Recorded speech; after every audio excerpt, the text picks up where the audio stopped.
This is a production of Cornell University.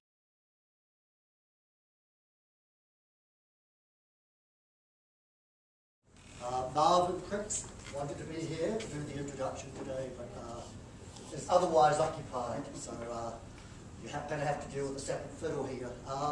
It's my pleasure this morning to go into step 2 of the prenuptials. And as you are aware, Travis Park and his team are going through the process of finding out about us and us finding out about him and his group as a prelude to, I hope, joining the Department of Horticulture. So I asked Travis to give a little bit of a background about the process because I know the faculty that were at the faculty meeting were very aware or are very aware of what's going on, but maybe for the students in the audience it might be good just to spend a couple of minutes. But other than that, I'm going to pass over to Travis and look forward to hearing your leveraging opportunities talk. Okay. Thanks, Chris.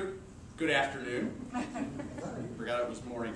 I did get one dose of Pritz's today, though. I came from about an hour and a half long informal, formal-ish research session with his daughter, who's a high school student in the TST New Vision's Ag and Life Sciences program, Ag and Natural Resources program.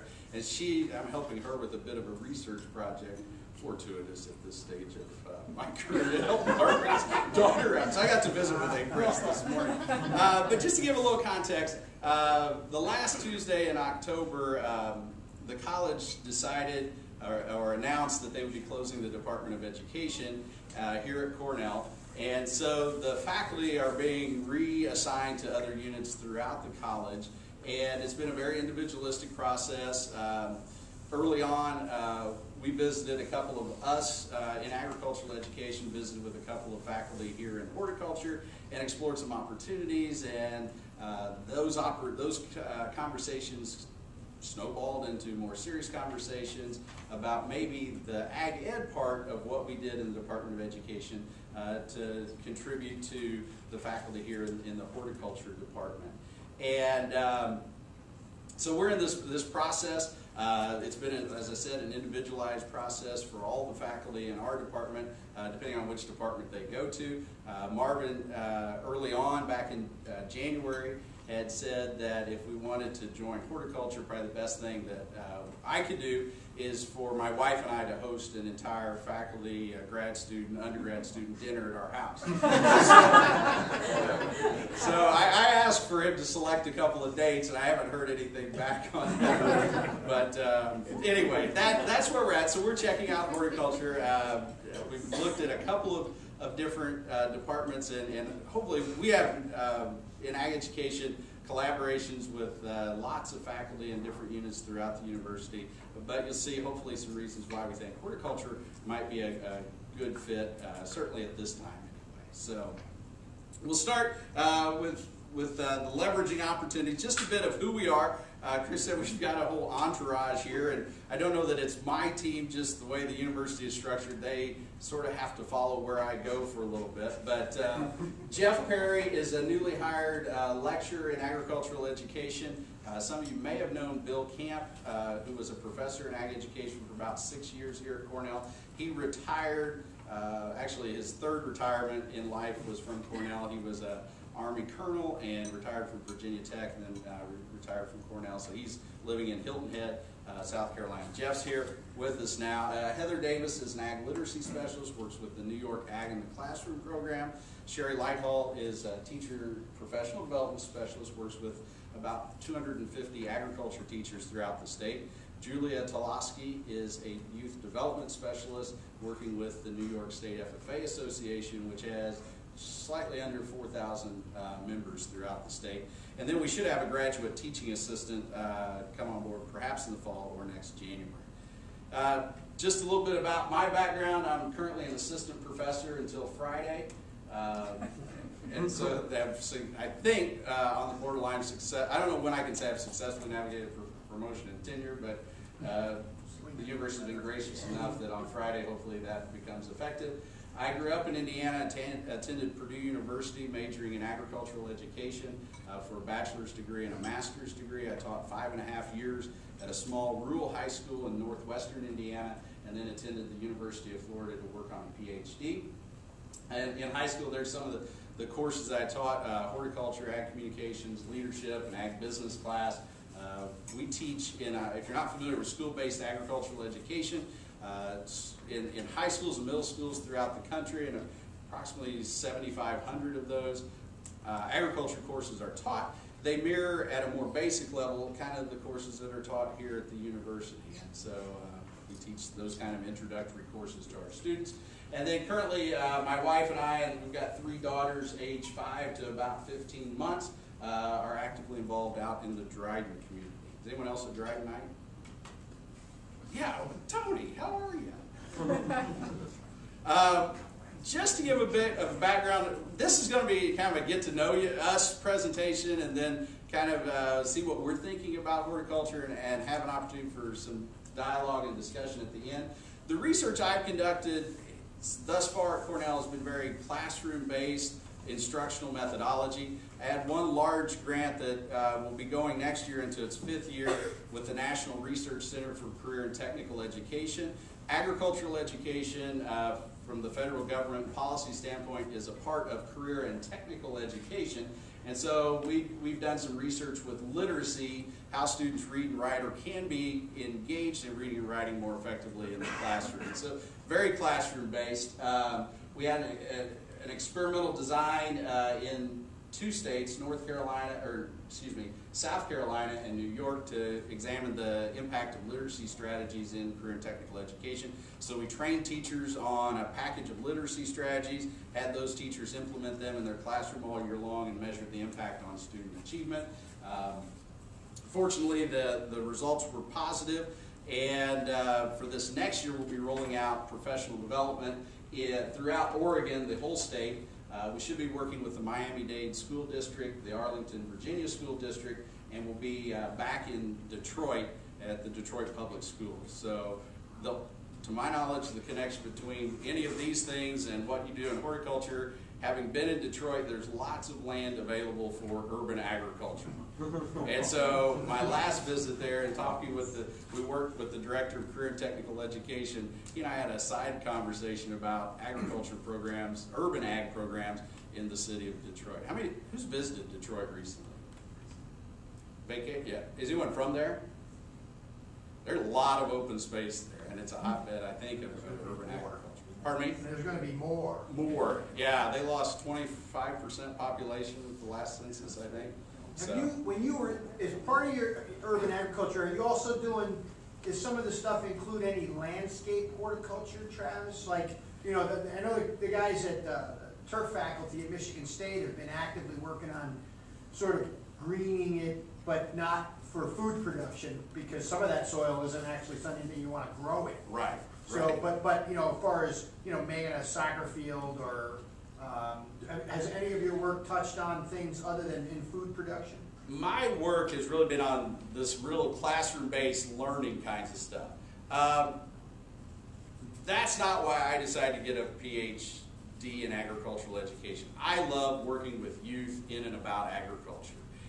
But I'm also realizing entrepreneurial opportunity, and here was a grant related to what my dissertation was in, and I have a passion for reading and teaching methods. So I went this way. Where I'm going now into the future is more geared towards agriculture and perhaps, you know, urban ag kinds of things. There's several ideas that are floating about, but in a way it's fortuitous that our department's closed down now, because at the end of the promotion and tenure process, the end of this grant, I get a chance to refocus a little bit, and my passion is more tied to agriculture, horticulture of some facet. So nothing in the past, but in the future possibly. So. Just to give you a brief overview of some other smaller projects that I've worked on over the last several years. I sit on the Experiment Stations Committee on Organization and Policy. They have a Science and Technology Committee. That committee has a Social Sciences Subcommittee that directs the USDA on research, RFAs, to, you know, how do we structure the language so that there's some social science aspects to those RFAs. And so as an outgrowth of serving with the SCOP group, they have just completed a new science roadmap for agricultural research. And so one of the first steps of that was to conduct a national Delphi study of agricultural experts throughout the country at land-grant universities, all the land grants throughout the nation. So we surveyed 240 key researchers to identify research priorities, again, to inform this science roadmap. There's just a glimpse of the pinpoints of where the universities were located that we found researchers to survey. Here are the grand challenge areas facing agriculture that help frame up this science roadmap, looking at developing renewable energy and biofuel systems. How do we manage agricultural water usage? How do we mitigate and capitalize on even maybe global climate change? Develop new plant products, enhance safe and abundant food supply, develop, similar to plants, new animal production practices and uses. Let you read on through those. But what we tried to do with this Delphi study is we asked each experiment station director to nominate their 5 best researchers at their institution. Then we asked them what are the broad challenges facing agriculture, and then even the smaller research priority areas. And so these were the broader challenges that the folks identified, the researchers identified for agriculture. And then within each of these, there were anywhere between 4 and about 9 individual research priority areas that then were used to develop the science roadmap. So that's the way we contribute more closely to agriculture. This I found just as interesting as our literacy work. Also collaborate here with Michelle and Anu and Erica with a Small Farms Research, or Beginning Farmer USDA grant. Our goal on our end of the project is to find ways to develop interest in students in farming and agricultural experiences, and we also want to connect local school-based agricultural educators with local farmers in the communities, either for field trips or speaking. We took some students to the NOFA conference back in January, trying to find ways to bridge that gap, develop interest in agriculture.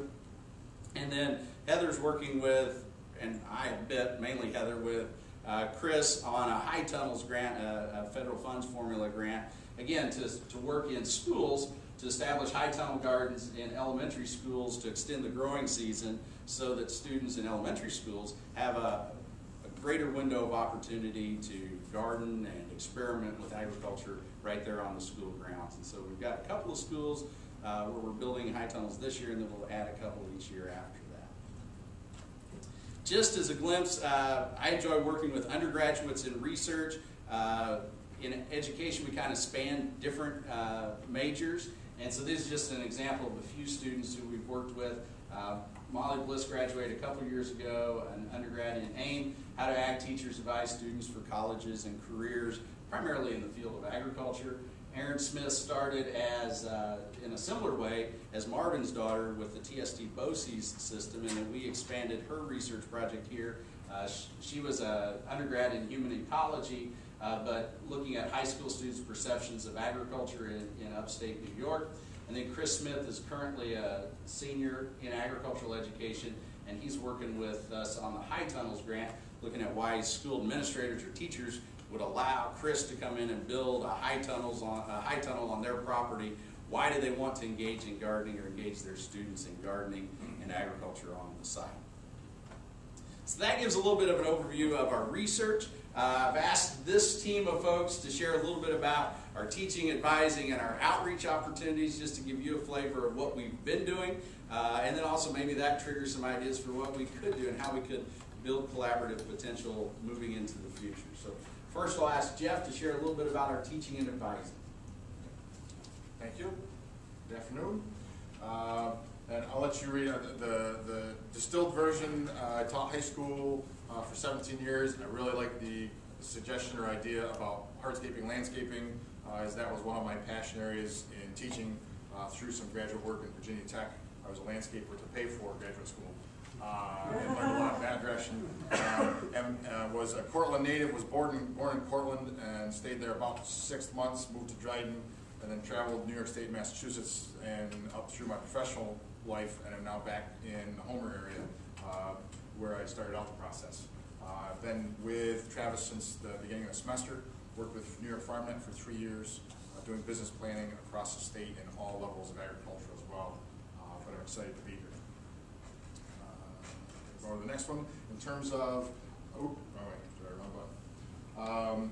Agricultural science ed students, actually just showing the trend, both for undergraduate and MAT students. And actually this, I can credit Dr. Travis first and also Bill Camp for that growth in attracting students. We're actually excited as we look forward in positioning that I think that growth can continue to increase. And we're also talking the interesting opportunities when getting closer ties to the Department of Horticulture, as I think there's a lot of crossover and interests, especially working with the ag science folks. There's some really good. I actually was an ag education major simply because I had interest areas in everything. I taught up until 3 years ago. I was using Dr. Tolosky's notes from Hort 104 as some of my undergirding for plant science classes I taught. But that's why I enjoyed the ag education background, is it was diverse enough that it kept me busy, and I'm a very good generalist. My specialist skills are still developing. Advising-wise, this is actually from a similar slide condensed into some text. We've got 36 ag education majors, 3 in ag science. The education minor is continuing and is a collaboration across the education group and departments across the university, with approximately 80 students there. We're currently at 6 MAT students, 1 MPS and 1 MS student. Again, we've got that pipeline and a lot of folks in there, and there's some strong interest working towards the MAT, MS direction for graduate programs. So MAT is Masters of Agricultural... Masters in the Art of Teaching. Okay. So basically that's a master's program. The typical process is once you finish your BS, go into an MAT, and that includes student teaching and gets teaching certification through that Masters in the Art of Teaching program. I'm supervising one young lady who is student teaching as an undergraduate, but that's becoming rarer. Most folks will finish the BS and then go into student teaching as the Masters of Art, Masters in the Art of Teaching. Good question. We're also working with Collegiate FFA. I don't remember the number, 15, 20 students in Collegiate FFA. Dr. Park and I tag team on help assisting that group who's continuing to be active on campus. In terms of unlike Dr. Park, I'm fairly, the fun part is my passion is teaching, and this is what I get to do full throttle. I'm currently working with teaching the youth organizations class. This semester will roll into both the art of teaching and program planning next year, next fall semester, with curriculum instruction and youth organizations popping back in the spring. I've had the joy of working with 3 student teachers this semester in working through their documentation process. In the future, as we look forward, we're working with ag science and talking about some internship possibilities and helping develop the ag science internship. And the horticulture contribution, there's a lot of interesting. I had spent several years as the coordinator for the horticulture contest at the state fair for 4-H and FFA, working with Marcia and Shively a little bit. And I think there's a lot of interesting potential for development. I also took Dr. Pritz's Leadership in Life Sciences class a couple semesters ago, and there's some really interesting opportunities for collaboration as we move forward.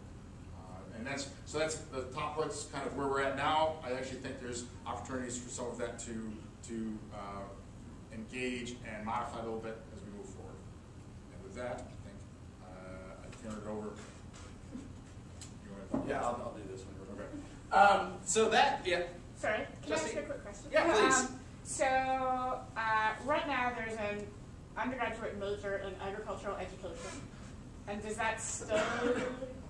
Let me clarify just a little bit about where the college is at with this slide, in essence. The college has decided to continue the Master of Arts in Teaching as a graduate major, right?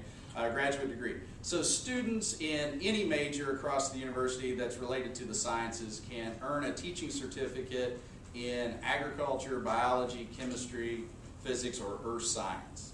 So there's what we focus on in agricultural education is the agriculture piece and also biology. Students can relatively easily dual certify and obtain licensure in both agriculture and biological sciences, and then they're certified to teach in the public schools. But then we've got colleagues in our department who focus more on the physics, the chemistry, and the earth science piece of it. So we encourage all of our students as agriculture students to dual certify ag and bio. So that graduate degree will continue. Some of those students that we advise who are primarily agricultural education students will follow us, and somehow, you know, they'll be horticulture department students. Plant science is undergraduate students. Is that what it is? Okay. Yeah. Plant sciences, okay, then yeah, we'll follow that, yeah. Oh, good. So you're bringing students with you. Yeah, that's sort of what we, That's what we like to learn. These students are currently enrolled in the university, and the university says, okay, any undergraduate ag ed student, you can continue and earn a degree in ag education. Tony and the folks in agri-sciences, we've been working with them, and honestly, the decision, you know, our thinking in how do we go to crop and soils, or do we go to horticulture, how do we navigate that? Because we got, I think, good relationships with, do we have good relationships, Tony? Good, okay, we got good relationships. We worked with Tony, and Tony said if these students here want to, these undergraduates, if they want to switch over to the agri-science major, somehow that's fine, we can do it. But if they want to continue and graduate as ag ed students, they can. But these students will follow my advising load right now. You know, Jeff and I are splitting those responsibilities up. So those undergrads will come to this department. Right?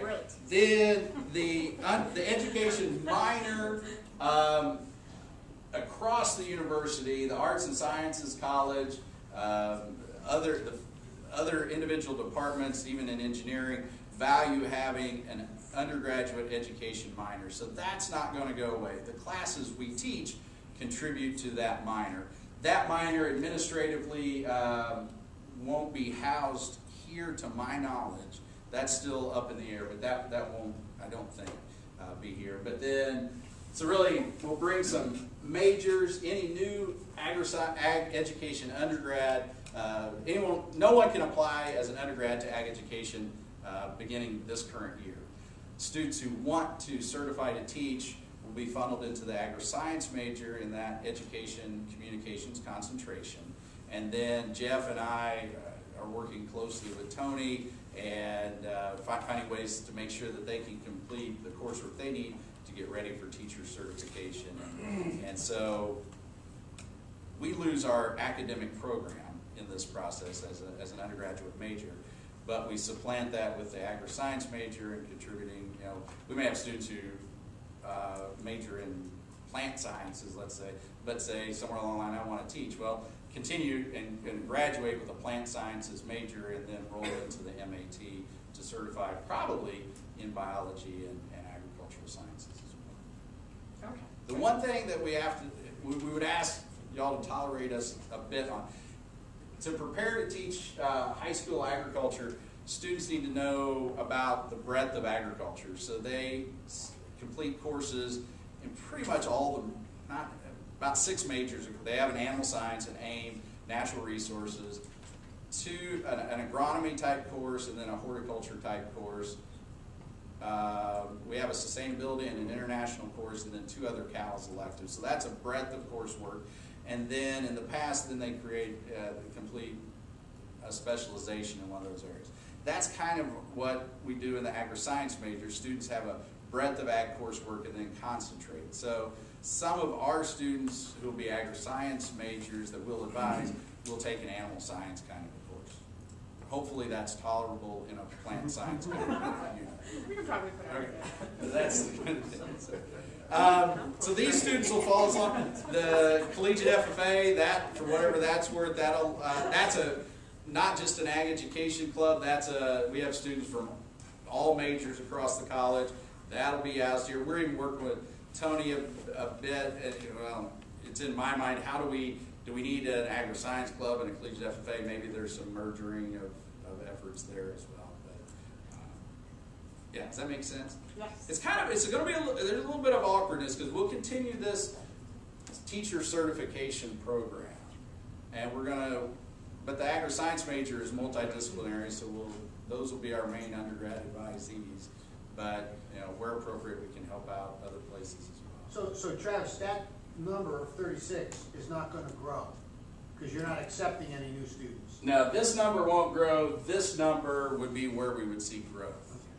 Yeah, all the new undergraduates that are interested in ag education are going to be funneled through the agricultural sciences major. This is what the administration wanted. However, as those students are flagged, they'll be going to Travis. So Travis and his group are going to be advising, i.e. they're the ag kids. And so Travis will have the responsibility of that. It's the only way. They couldn't have that major up there anymore since it's been. But so right, that number to 36 is going to be declining. If we're going to see the increase, it's going to be within the ag science education concentration, a concentration of students that would typically be advised by Travis and his group. So that hopefully will increase.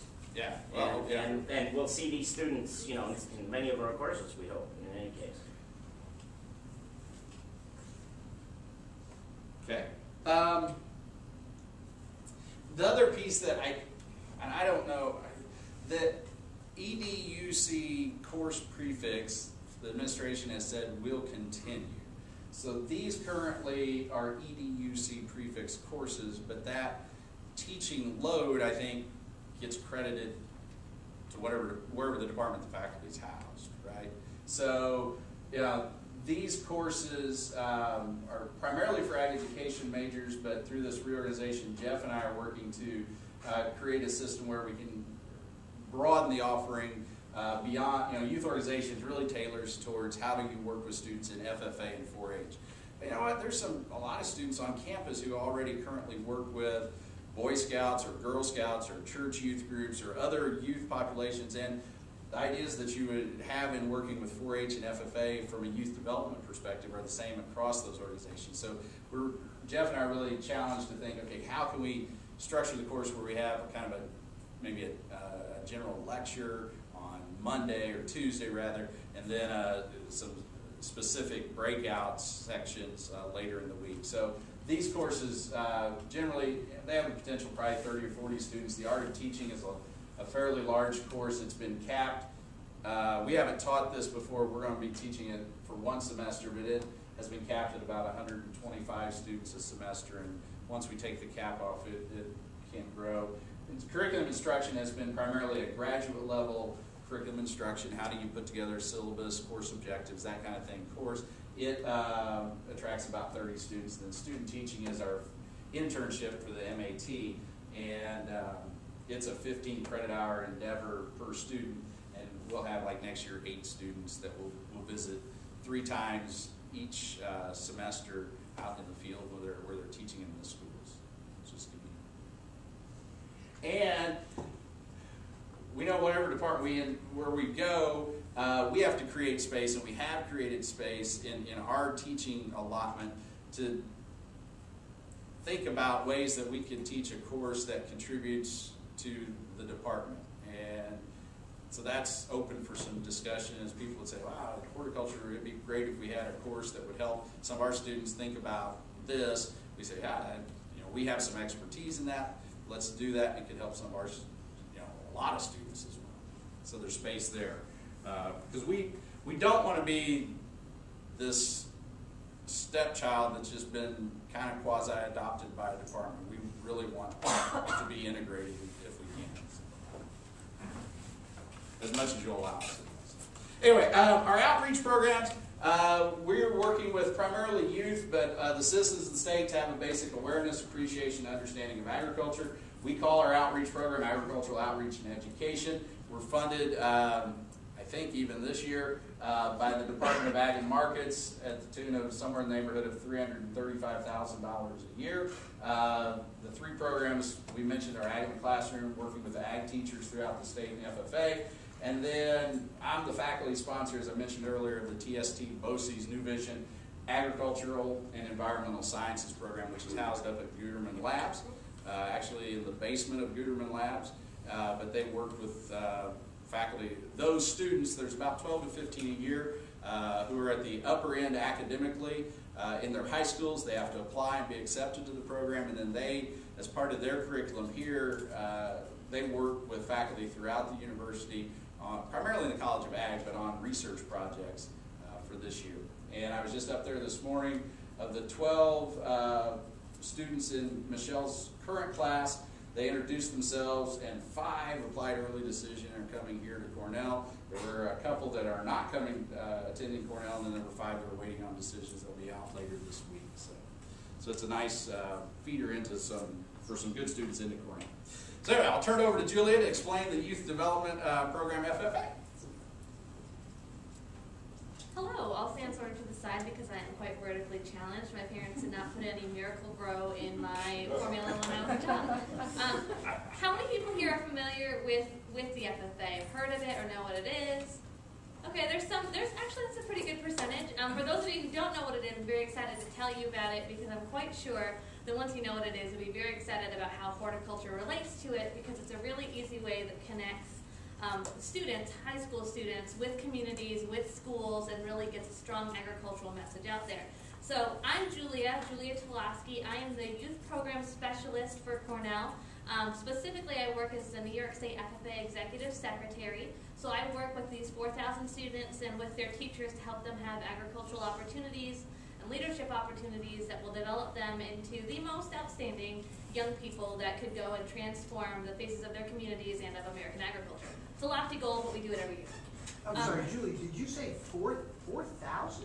Yes, sir, 4,000 students. And we're trying to grow that number. I know that there's a lot of opportunity for growth, but we're located within public schools and private schools, about 4,000 of them on a high school level for this year. What FFA does, and for those of you who've heard of it, you might sound familiar, it makes a positive difference in the lives of students by developing their potential for premier leadership, personal growth, and career success through agricultural education, and that's the kicker. It has to be developed through an agricultural education program. So what FFA does is for these 4,000 students in about 85 chapters across New York State each year, so that's 85 schools in 85 communities in New York, it exposes them to agricultural information, agricultural opportunities, and it engages them in a way that makes them excited about what they can do as a career. And hopefully it turns them on to an agricultural career, and if it doesn't, hopefully it turns them into a really informed consumer who's out there advocating for rural agriculture, agricultural in urban areas, just a lot of things. It turns them into someone who is pro-agriculture, whether that's horticulture or animal ag or natural resources. It gives them an informed standing where they can begin as a community member. So FFA does this through 3 main things. And these are my kids, so you can enjoy them just as much as I do. We do 3 things. Career development events, we have supervised agricultural experiences, and then we're really heavy on the leadership development and student engagement. So career development events, last year we had 148 competitive forums in 38 agricultural career areas. There were over 2,000 students that participated in these last year. And these are very diverse. They range from things like dairy cattle showmanship to public speaking. A lot of them are housed directly in areas that are plant and horticultural based. In fact, we actually have a horticulture career development event. There's a floriculture event. There's a landscaping opportunity. So there's a lot of things that these students do.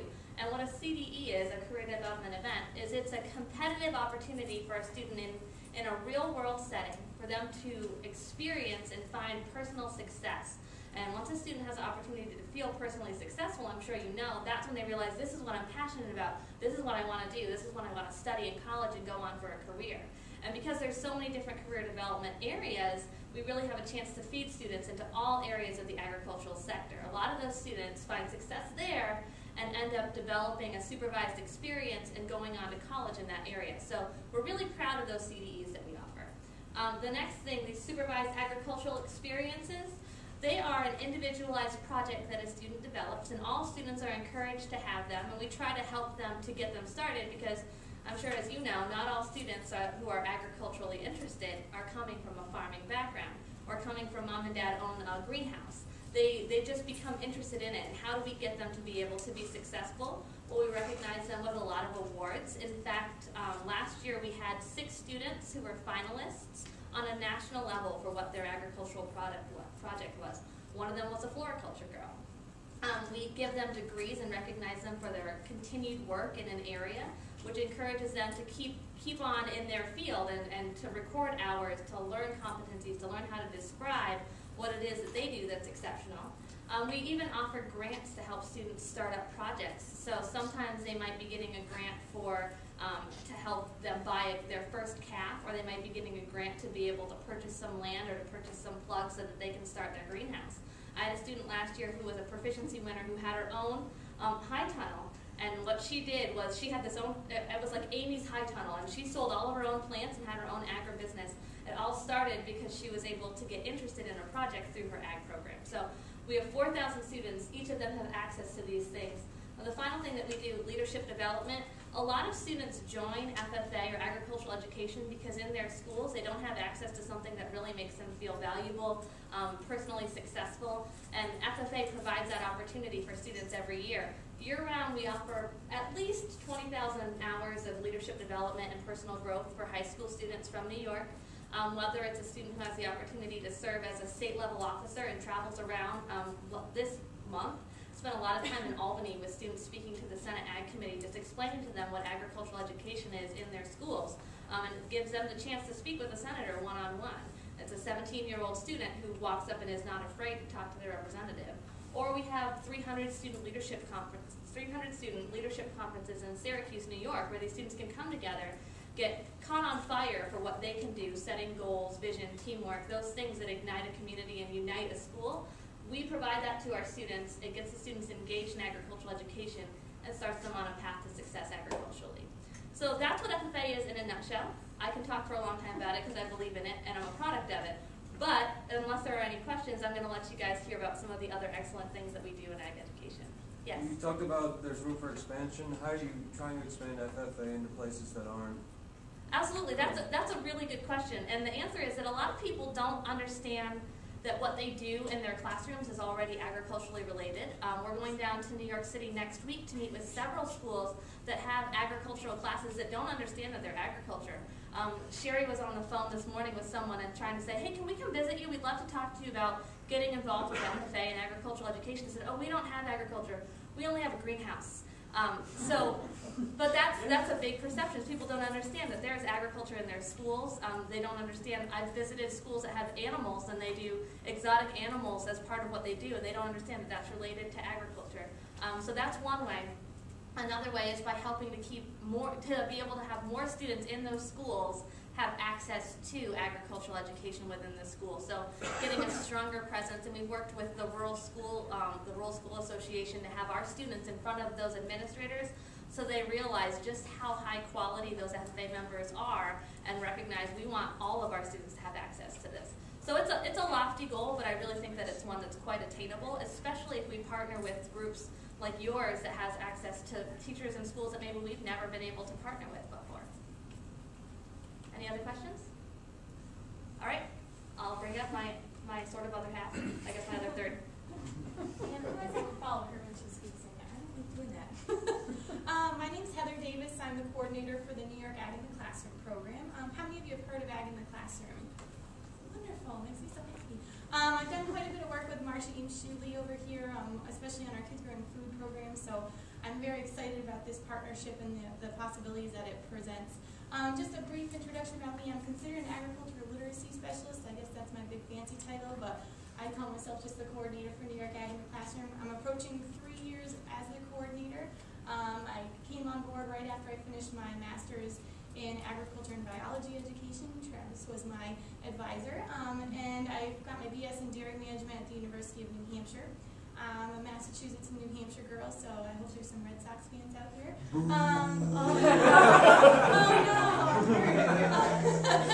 Okay, maybe not. You might have missed out Go Yankees. Also on the Eastern region rep for the National Ag in the Classroom program. For those of you who don't know, Ag in the Classroom is a nationally recognized program.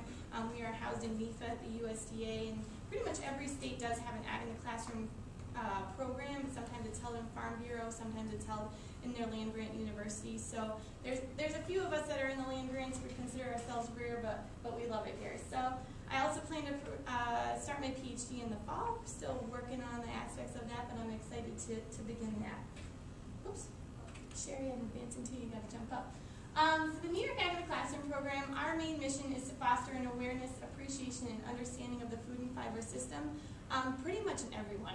We are kind of for those kids that may not be in an agricultural program, are not from a farm, and that we really just want to give them the understanding of what agriculture is so they can make educated decisions as citizens, as consumers, and we really reach out K through 101. We like to think of our group as kind of reaching every component of the society and being able to educate everyone on that. Primarily we look at K through 12 in our programs, pre-K through 12 specifically. And we really approach it through teachers. We develop programs and resources for them to utilize in their classrooms. We conduct workshops in their classrooms and really are trying to strengthening their communication with us so that we can, again, produce materials for them to actually utilize in the classroom and be helpful. Our partners are obviously Cornell, I would hope so since you're here, the New York State Education Department, New York Farm Bureau, and the New York State Department of Ag and Markets. So we have a lot of partners out there, as well as CCE. We really rely on them for some of our larger programs. Our really strong teachers that continue to come back and utilize our resources. So we really try to strengthen those partnerships throughout the state. Some of our major programs, we just wrapped up our Agriculture Literacy Week. We run that during National Ag Week, although they switched it on us, so we were a week behind when they didn't inform me of that, so I was kind of upset. But this is probably our larger program. We reach about 35,000 students, 35 to 40,000 students. Each year we decide upon a book that we're going to talk about, and usually we decide the theme before that. So this year we were discussing the poultry industry, but in the past we've done maple, we've done vegetable gardening, timber industry was last year, we've done dairy as well, so this was our 6th year. And what happens is we choose coordinators. They're usually cooperative extension or farm bureau members in every county of New York State. I believe this year we only had 58 counties, but they kind of get lumped in down there in the city. And they'll coordinate the local efforts, and we provide the books to them. We've donated over 1,400 books this year, and then volunteers go in and read to the students about that particular theme, talk about the importance of agriculture, and then conduct an activity that's related to the book. So we're still getting our feedback from this year. It seems to have been a really successful year. I've had lots of pictures of people with chickens, or people dressed up as chickens, or people, it's kind of crazy. We definitely had some honeybees when we were talking about vegetable production and horticulture. So there's a lot of kind of free range with what we want to discuss, and there's some great books out there. So that's a definite link that we could use for the horticulture department. Our Kids Growing Food program is our big, huge one. As I said, I work a lot with Marcy and Sheedley. We're hopefully going to develop a Kids Growing Food internship utilizing a horticulture student that would like to work with schools and work with garden-based education and do some of the legwork and meeting with school gardens and also reporting as far as our gardens go. The Kids Growing Food program is a $500 mini grant program. It started in 1998. We have over 350 school gardens throughout New York State. Quite a few urban gardens down in New York City. We will fund anything from a non-existing garden to an already existing garden that just needs a little extra TLC.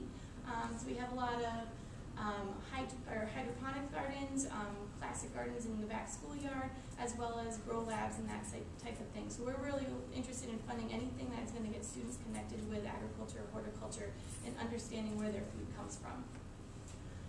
Our Food, Land, and People program is a K through 12 curriculum that highlights agriculture in every sense of the word.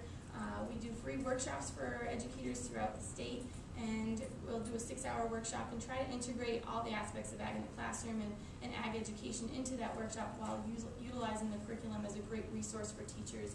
It's all set to New York State standards, so they can basically take it and go and not have to worry about how do I integrate this into my curriculum, how do I bring this up in the classroom. We really try to make those connections for them and show them that it's easy to incorporate agriculture concepts into their already existing and very heavy classwork. Ag in the Classroom Teacher of the Year. Every year we highlight a teacher throughout New York State that has taken agricultural concepts and integrated them into their classroom. This year our teacher's from Brooklyn. She has created an agricultural oasis in her Brooklyn school. She has transformed their schoolyard from concrete to a beautiful garden. They do the fresh fruits and vegetable program every day. She's got school and her classroom ambassadors that bring fresh fruits to all the classes in her school, so the kids can have a nutritious and healthy snack. And she really utilizes agricultural concepts in everything that she does, and has really welcomed her whole school into that program. So we're very excited to be celebrating all the work that she does. And we welcome K through 12 teachers that are integrating those concepts to apply for this every year. I Love New York Agriculture Contest. This is a contest that we run every year. It's very easy. It's set, all the concepts or the key components to it are set to New York State standards, so teachers don't have to take a lot of the time saying why this is going to help students reach their standards. It's K through 6, pre-K through 6. Each grade level has a different component that they're supposed to fulfill. So pre-kindergarten is basically draw your favorite farm animal, but we also have 6th grade, they make product maps or product posters of their favorite New York State commodity or their favorite New York State product, and they create this beautiful poster discussing why it's their favorite and how New York contributes to the growth of that commodity. And then our New York Ag in the Classroom website, we really try to use it just as a storing house for all components of agriculture education. The main issue I find when I talk to teachers is that they don't know where to start. They don't know where to find anything. So we really try to pull everything together, make it concise and easy for them to use, so they can come to Ag in the Classroom and say, I'm looking for something on how to grow broccoli. And they can find something on there. It may be a link to the National Ag in the Classroom page that will then get them a lesson plan, but at least they've got that first step in the door to be able to discuss where those products come from and where they can get the resources. So I talked really fast. Are there any questions? Wait, I guess I did this time. Shari. Good afternoon. Everybody awake in Geneva over there? No, I guess not. They're waving. They're waving. Maybe they can't hear us. We didn't even get a wave or a response at all. Showed some response. So response. My name is Shari Lighthall. I've actually been with the Ag Education Outreach Project for almost 14 years. I taught 1 year of high school agriculture, primarily focused on actually the environmental sciences. I hit the mute button. Can you turn us back on again? Oh. Oops. That's a way to get them to pay attention. I want to see if you were checking. I taught 1 year before I joined the project. At that time, we thought it would be a 1-year grant through the Department of Ag and Markets, and we're excited to say that 14 years later, we're still going strong. As you can see, I did go to Cornell University for my undergraduate, actually in Natural Resources Management originally, and I took 1 class in horticulture, and it was the same one that Jeff mentioned, not at the same time. With Dr. Tolosky, and from that experience I learned that even someone from an urban area down in southern New York could actually grow plants. From that experience it led me to believe that maybe I want to be a teacher and allow others to learn from my experiences how they can grow plants. So when we talk about leveraging between our department and ag education, it's a great opportunity for us to have other folks who want to learn about not only the horticultural and plant sciences, but then take that to another level and teach it to our secondary students. Many of our programs across the state teach a diverse area of disciplines in ag education, but quite a few of those teachers, their only experience is in horticulture, and they want to go out and they want to teach plant sciences. So it's very crucial that we always have an opportunity for those folks to learn the skills they need to then take that to the classroom. For me as a student, it was the way that I was able to get into the classroom. I was very confident when it came to making a paper doll test, but because I learned that through my horticulture experience. The other disciplines you have to learn as well. And horticulture definitely is an area that Jeff and I were talking, and we think that there's probably about 90% of our programs across the state include 1 component of horticulture or plant science in their ag classes right now. So again, a little bit more about myself. I also have 2 children, Emily and Hannah. One is home with the flu right now. Hopefully her father's watching her, and then I have a kindergartner as well. And I'm unique to the Ag Ed Outreach Project in that I am not on campus. When the program was initially started in 1996, the outreach staff were not housed in the department. They actually were field staff. Since that time, I'm the only one who's still in the field. Everyone else has joined Travis in the department. So I don't come to Ithaca very often. My office is actually 3 hours north of here in the Adirondacks. Real quickly, because we want to leave some time for questions, I want to give you just a few moments about what I do. I'm basically a support staff for all of our secondary agriculture programs. Whether they need help with their curriculum, whether they need help with learning about specific disciplines that they can teach their students, or if it's just helping them understand the opportunities that they have for their own professional development and growth. Year-round, we offer professional development and growth opportunities for teachers in all subject areas, from environmental science, plant science, hydroponics, mechanical science, animal science, and those are through workshops that we do throughout the year, on-site, also times we bring them together. Real quick, I'll highlight in June, we do our largest professional development for teachers, and we look for experts from the field. We've had quite a few faculty from your department who's helped us throughout the years. This fall, we did a workshop in hydroponics that some of your staff helped with as well. Those teachers come together for 3 days.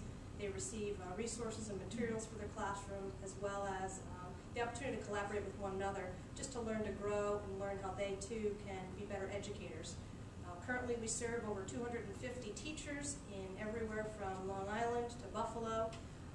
Those numbers continue to grow, as Julia mentioned, every day. Just this morning, I had a call from a school in Brooklyn. It's called the High School for Science and Technology, and they informed us that they also have a greenhouse that they just put in the fall.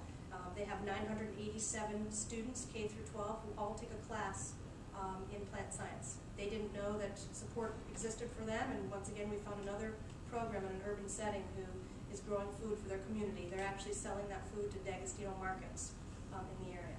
So that was a little bit about what we do. I don't want to take time for questions, so I'm going to have Travis come back up here.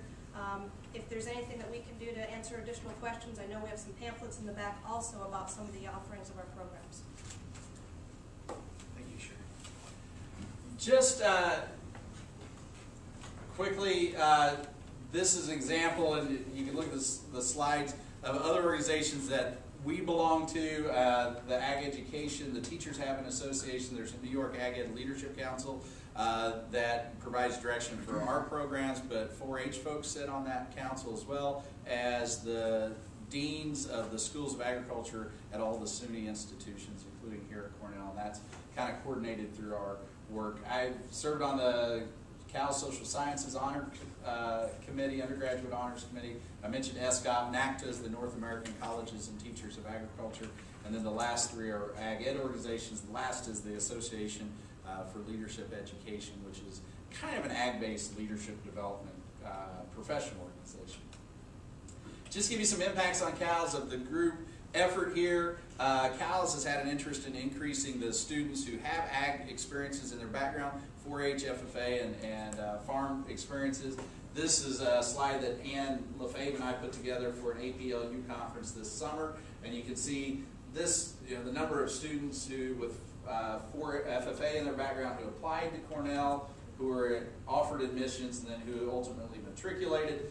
Doesn't seem like wild kinds of numbers, 14 to a growth of 38, but we admit as a college about 600 undergrads a year. So if all of the students who we offered admissions to attended Cornell with FFA backgrounds, you'd have something like approaching 10% of those students, and a nice growth, so more students with agricultural backgrounds. So Travis, sir, can you go back there? Yep. Why aren't we yielding that number? What do you think that's about? Because that could all change when you come to horticulture. These are students across all majors in the college, and yeah, it could be that they don't. This is all majors across the whole university. It's not just Ag Ed students, right? These students go into food science, natural resources, horticulture, crop and soils, animal science. That's a great question. Because the yield, we've talked about this as a department, why our yield is low. We admit these kids, and then 40, 60, it's a pretty good percentage don't come. Yeah. That's kind of the next. We've implemented several programs. The agri-science major has helped increase these numbers of applicants. But yeah, to me the interesting question is, what do we do about this gap here? Why are we losing 20 students who were offered admissions to Cornell but don't attend here? Some, just anecdotally through FFA, there's some that we know from New York City who are admitted that, wow, this is just a whole universe away from what they know, and they'd rather attend a university somewhere closer to home. So it's a good question. I don't have a good answer. But these are the kinds of questions that, as I move forward in research, it wouldn't be a huge project at all, but that's an interesting question. Why are we not building these students to a fantastic agricultural university? At the same time, this just shows we haven't, through the admissions office, watered down the criteria to admit students. These are their SAT scores over the same time period. And if you know about SAT scores, 100 points is a standard deviation, so we've increased SAT scores with those same students by over 1 standard deviation, which is pretty healthy. What I don't know, and I haven't compared, is the whole college's change in SAT scores. So more high-quality students from agricultural backgrounds. These are some of the opportunities that we've thought about in migrating to the horticulture department.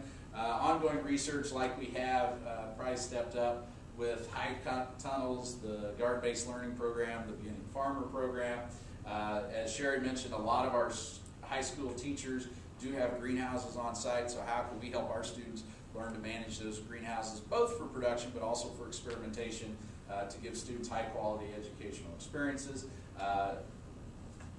Marcia and several of us have recognized the need for some informal learning methods kinds of, maybe it's a course in informal learning methods for undergrads and or grad students at the university.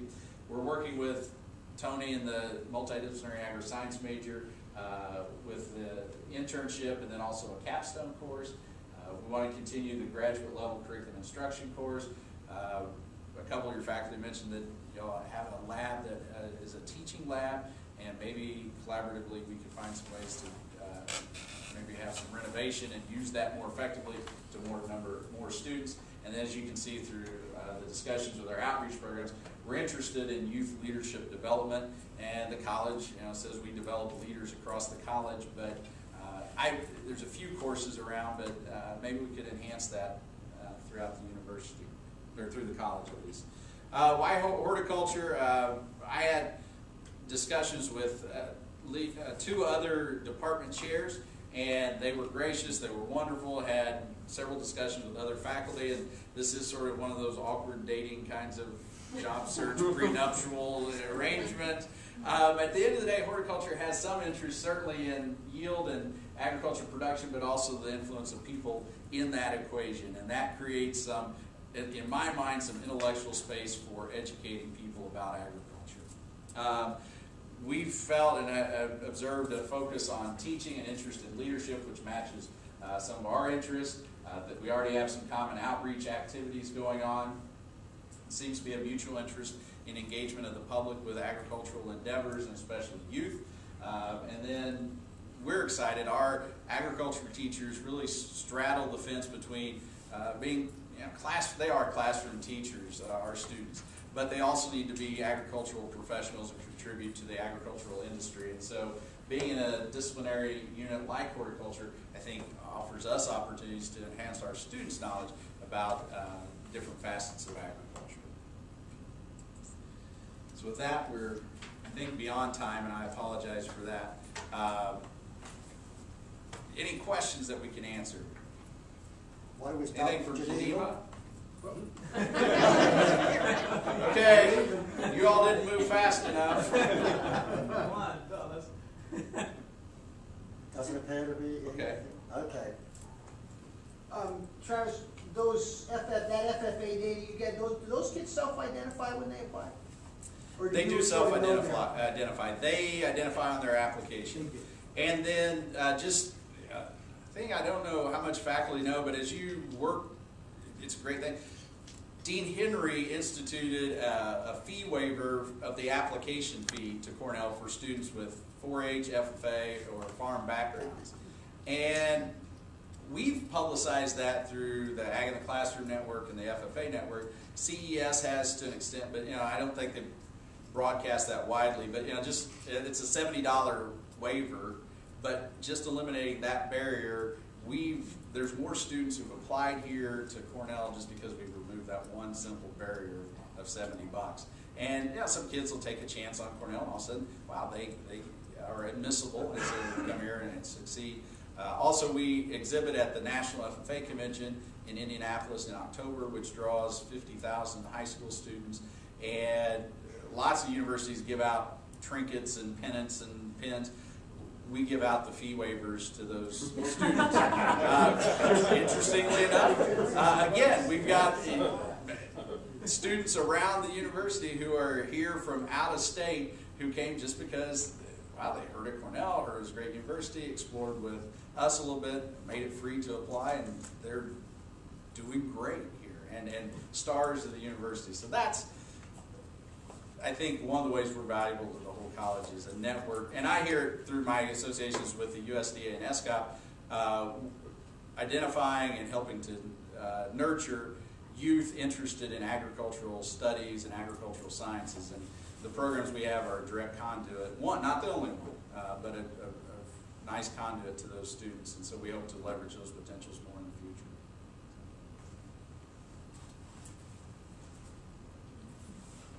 Chris?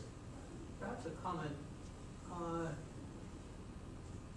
Interactions oftentimes happen in the corridors, in coffee rooms, and these sorts of things. And it would be great as you guys come that you leverage somehow the administration to provide a space in the building or close by rather than stuck over in Robert's home. Or we all move over there. That's one of the negotiations. Right out, Chris? Is that the idea? That is, you know, attending your faculty meeting the other day was wonderful, and you know, that you all said World Food Prize. I went, this feels nice, you know. And then a group of the younger faculty, so Chris, I'm not sure you were invited or not invited, but younger faculty I met last week for coffee, and that was just a refreshing conversation. And I've asked Marvin, I haven't followed up yet, if I could meet just informally with, or some of us, grab coffee with y'all as schedules would allow over the next couple of weeks. Unless, of course, you get to the end of this presentation, boy, that's not where we need to go. And Marvin, if you'll let me know of that, I'll just, or if you want coffee, you can have coffee on me and then bow out. One of the things, and it came up a couple of times, we have a big extension commitment in this department. I saw you use the word outreach, and so I try to figure out what those two things mean. There was some effort with extension staff in ag in the classroom, so there's some integration there. How much do you guys sort of, because we have students that want to go out and work in cooperative extension.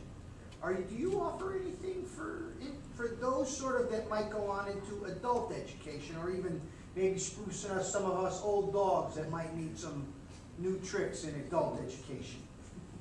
That's one area of the 40 or so students that we have enrolled in the undergraduate programs, about a third of those are interested in cooperative extension as a career track. Cooperative and or not a school. They want to educate about agriculture but don't like the idea of a school setting. So there's an interest there. What we do in our program planning course and the youth organizations course, we touch on extension, but from my perspective, that's an area where there's a need in the college to offer additional coursework to help out. Glenn Appleby has taught a course in extension agricultural education, but of course Glenn's in a phased retirement. This might be his last semester actually teaching that course. And so I've been talking with he and Paul O'Connor about how to continue that course because it also counts for the agri-science major. So that would be one opportunity where I think we can contribute. And just maybe we could help too. Yeah. That could be sort of a team thing. Yeah, and that's the neat part about what we had done in the education part. Really focused in a lot of ways on very formal school education. There were faculty in adult education, but had limited engagement with extension. So, Chris, Brings up another related point. I'm glad Frank brought it up. Our international graduate students come oftentimes with a very jaded view or no view at all about the power of extension. And those international students really need to have that experience, how it could be done and how it could be positive. So from a standpoint of exploring, here are the different systems internationally, which ones work, which ones don't, which have been tried and discarded. That's another aspect that's really very important, because this is a real international university. Yeah, and these are the kinds of opportunities that I think we can explore. Some we have some expertise, others less so. I think we need to finish off. Last call for Geneva, in case they've had some rain waves. Are you awake? All right. I think I'll be up there next week, so I look forward to meeting more of the faculty in Geneva. We'll close off now with a very great thanks for a wonderful presentation. You said you didn't like the term team, but I think it's a whole unit, right? So Robert, Travis, and the unit. So thank you very much. This has been a production of Cornell University, on the web at cornell.edu.